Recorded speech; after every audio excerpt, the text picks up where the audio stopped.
সকালবেলা ছোট আয়ান ঘুম থেকে উঠে আল্লাহকে ধন্যবাদ দিল আরেকটা নতুন দিনের জন্য। বাবা, এটা তোমার আব্বুকে দিয়ে আসবে, এটা আমার আমানত।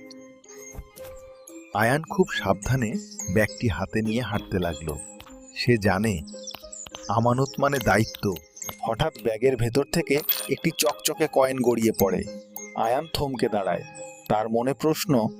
আয়ান এক মুহূর্ত ভাবল তারপর কয়েনটা আবার ব্যাগের মধ্যে ফিরিয়ে রাখলো।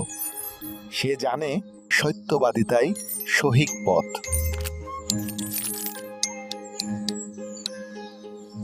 মাশাআল্লাহ, তুমি সত্যিকার মুসলিম সন্তানের মতো আচরণ করেছো। আয়ান বুঝলো আমানত রক্ষা করা, সত্য বলা, এগুলোই আল্লাহর প্রিয় কাজ। আর ভালো কাজ করলে the heart is also happy. বন্ধুরা, সবসময় সত্যবাদী হও। যেটা তোমার নয় সেটা কখনোই নেবে না।